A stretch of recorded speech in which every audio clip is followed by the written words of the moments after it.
এখানে একটু তেল দিয়ে দাও। এই জাপান থেকে লোক আসছে, আজকে রান্না করা শেখাচ্ছে আমাকে। দেখুন বন্ধুরা, আর অল্প। এটা হবে এখন চচ্চড়ি, ব্যাস। ডাটার চচ্চড়ি। আমাকে তারপরে কি দিব? শুকনো লঙ্কা দিয়ে দাও। হুম, হ্যাঁ। তারপরে তেলটা একটু ফুটুক। জাপান থেকে লোকটাকে দেখুন আপনারা, কোথা থেকে নিয়ে আসছি রান্না শেখার জন্য। রান্না বলে করতে পারি না, এখন এই যে হচ্ছে রান্না। দিয়ে দাও। তাহলে দেবো? হ্যাঁ। তো দিয়ে দিলাম 5 ফোড়ন। তারপরে কি দিতে হবে? এখন তেজপাতাটা দিয়ে দাও। হ্যাঁ, এখন এরকম করে ঘাঁটি দিলেই হয়ে যাবে।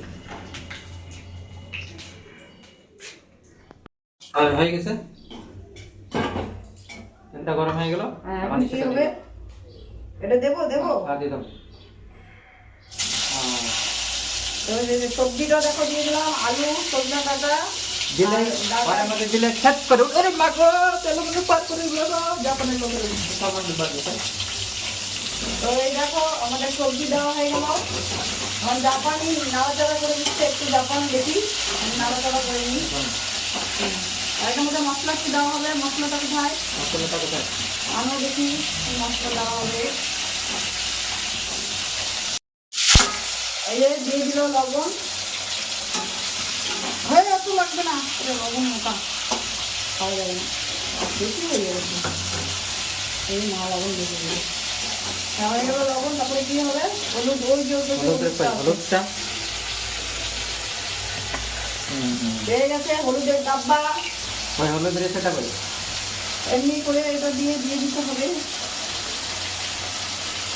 হয়ে গেছে জাপান দিয়ে ভাবা। ঠিক আছে, একদম পারফেক্ট হচ্ছে। এবার মশলা। তোমার মশলাটা একটু ঘাটো।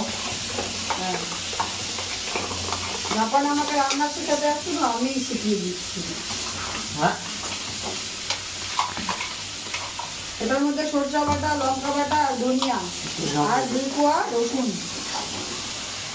এই হচ্ছে আমাদের মশলা। মশলার মধ্যে কি কি আছে? মশলার মধ্যে আছে হলো 2 কোয়া রসুন, 2 কোয়া রসুন, সরষা, কাঁচা লঙ্কা। পাকা কাঁচা লঙ্কা দিয়েছি, তাই জন্য কালারটা দেখো কত সুন্দর লাল টকটকা আসছে। দেখছো? তোমরা একবার এইভাবে বানিয়ে অবশ্যই খাবা। এখন আমরা এটাকে ঢেকে দিতে হবে। শর্টকাট দিয়ে এডিট করে যতক্ষণ টাইম লাগাবি না।